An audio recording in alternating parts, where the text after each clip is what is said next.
This is a overview and a bit of a user guide and essentially a description of what this model is, which is a salary predictor for players in the NHL. You can think about it as something to help value the players. Yeah, so the goal here is to enter a player's name and get back an accurate description of what his estimated salary should be on an annualized basis. Something to note, it doesn't include term. And then for the data, so there are two data sets. There's the player rating data, and then there's data pulled from capwages.com, which has current player cap data. This is capwages.com. And and then yeah, the player rating data is ClearSight Analytics in-house data created by our analysts and data pulled from the NHL as well. So on the player rating data file, it's only for the 2024 season. It's even strength data only. It is 20 games played minimum, and goalies are not included. And so we'll just give a quick summary about what our findings were, and then we'll go through the model. So some things that we'd like to add. Age is not one of the factors currently. It's not one of the parameters. And we don't estimate term as well. So those are two pretty important variables. Right now it's pretty much like a base model. It's definitely not production / industry caliber yet, but it's in a great direction and it's pretty accurate. We can see it's pretty accurate because the mean absolute error is about 1.4 million. R squared is 0.57, which means the chosen parameters are responsible for about 57% of the variance. If we look here at, like for example, says Dylan Sandberg. He filed for 6 million. The team filed for 2.5 million arbitration. And we can kind of compare some of these as well as we go in. So some of these were either restricted free agents or unrestricted free agents. So that's kind of a good gauge at where our model is relative to the market. What we'd like to be able to do is look at UFAs, unrestricted free agents, and restricted free agents. So players who are going to be open market players, ready to sign, and essentially this would be able to help a team value their players correctly or even find undervalued players. So then, yeah, for the user, what you would do is you click run all, right, for here. This should be in the same folder. It's player ratings, okay. Copy path.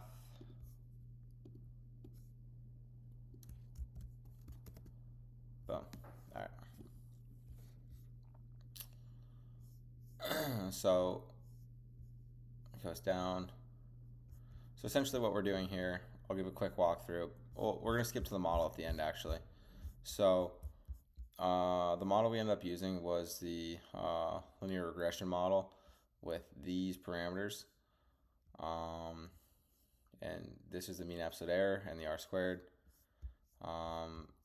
You can see the predicted salaries in red and the actual salaries in blue. So it's pretty close visually. And like we saw before, like 1 million, I think it was 1.4 million, is not that far off with a lot of like what these guys have signed for. Depending on the player, obviously, but that's not a huge variance relatively, especially for a base model.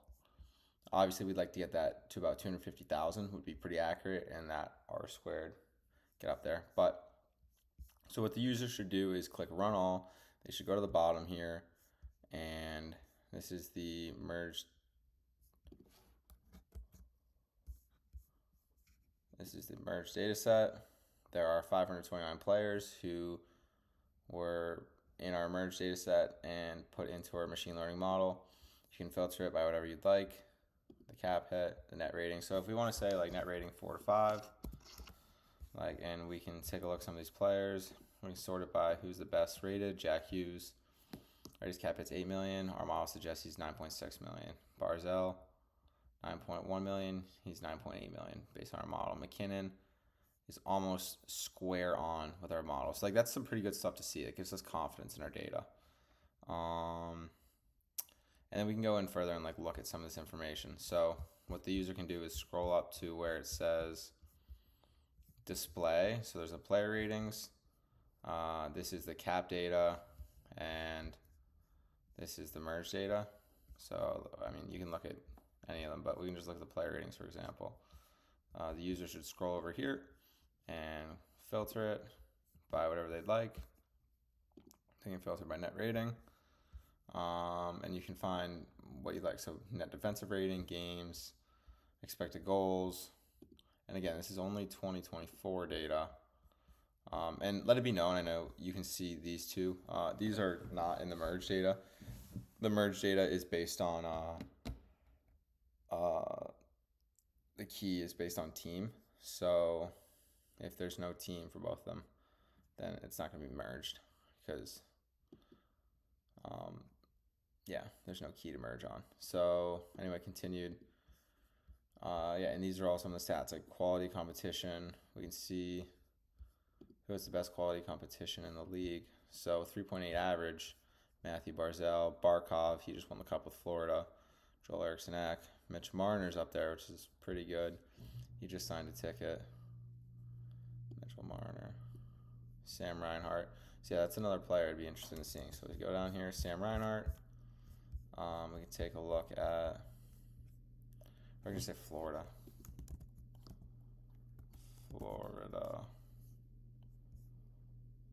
Oh, rating 4 to 5. I mean, he's probably still in there, but yeah, he signed for 8.6. That's right. 6.9. Yeah, I mean, that's not bad. Barkov. That is pretty interesting. So, like, that's something we'd look into. We'd say, like, why is he only sitting at 6.9?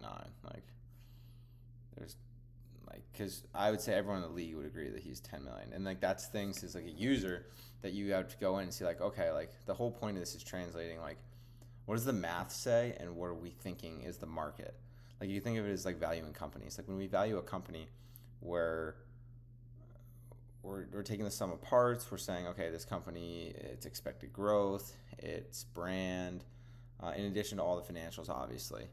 But a company like Tesla that doesn't really even, like, they're a car company, but they're priced like a tech company, like NVIDIA.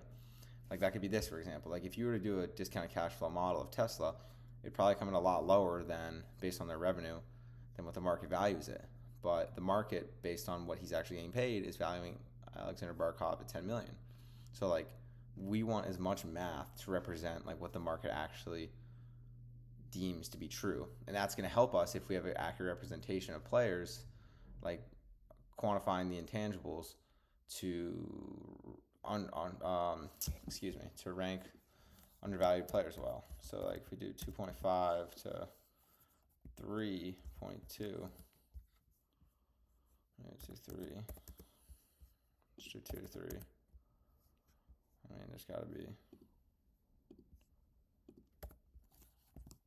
3 to 4. Oh, this is only Florida. Sorry. 2.5 to 3. So let's do predicted cap hit.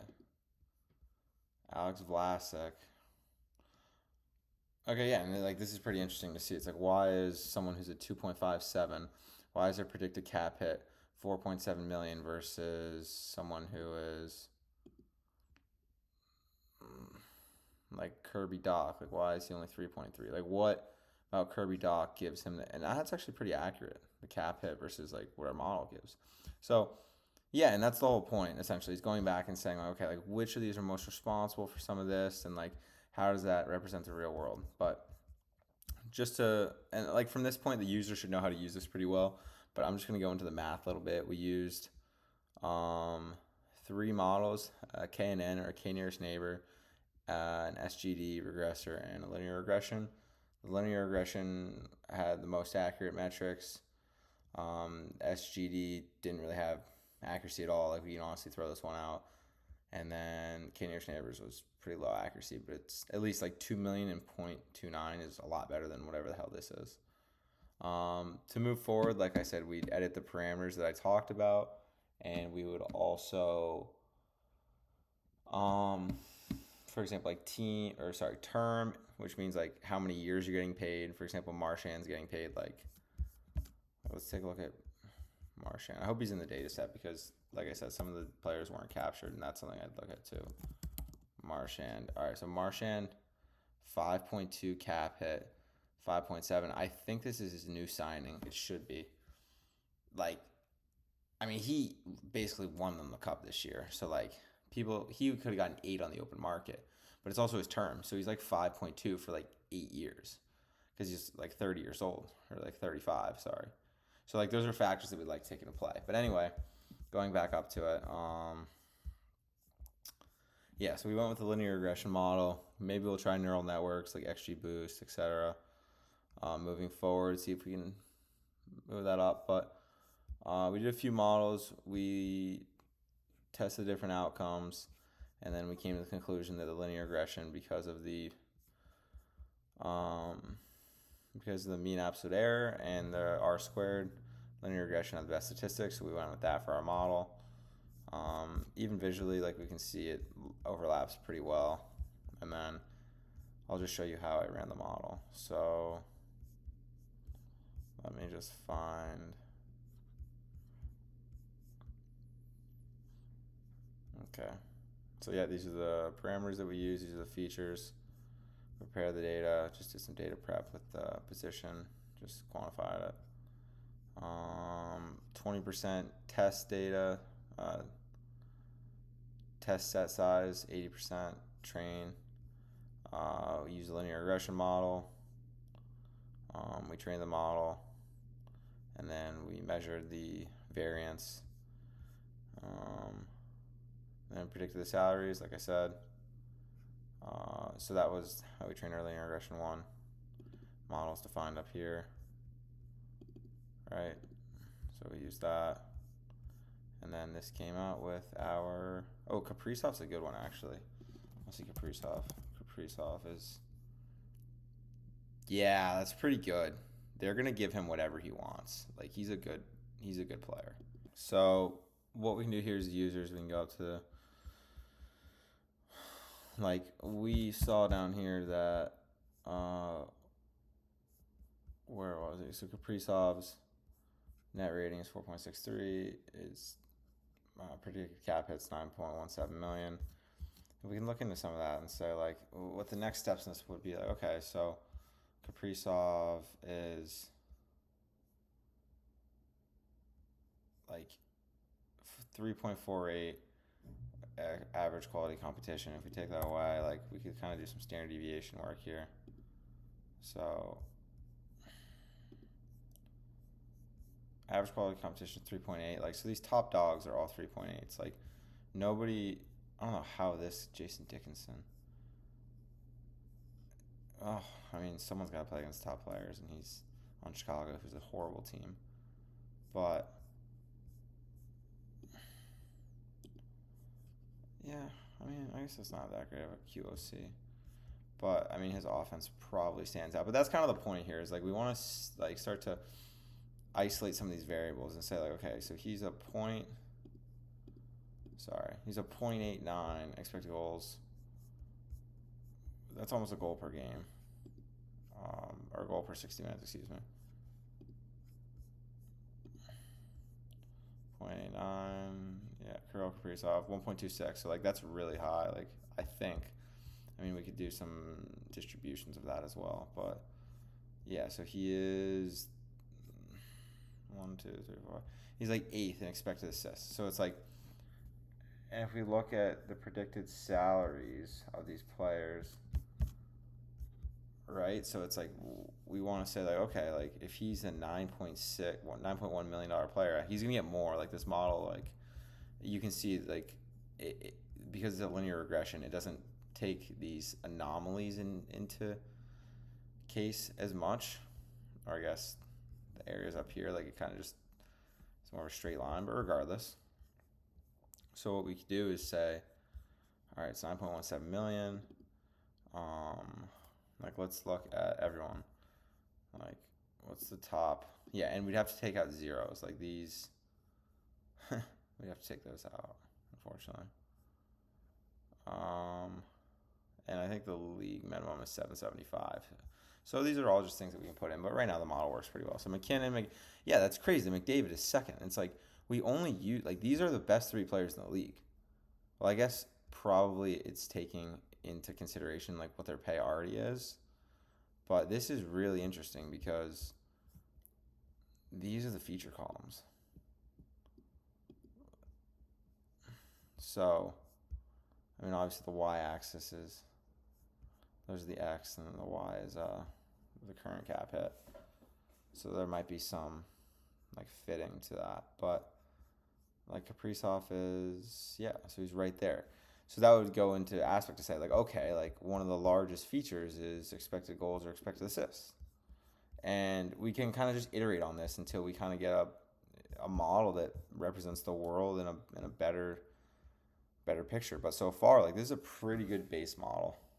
It's not fully representative of how the world actually works, but if you were to ask a lot of people in hockey, like, what do you think of this? Not like the salary cap's going up, so you're gonna have to take like some financial analysis into play and like some capology, as they say. But in terms of like a ranking list and like where people might be around, this isn't far off, in my opinion, especially for a base model using a linear regression, let alone hypertuning the parameters. So, yep, that's the demonstration.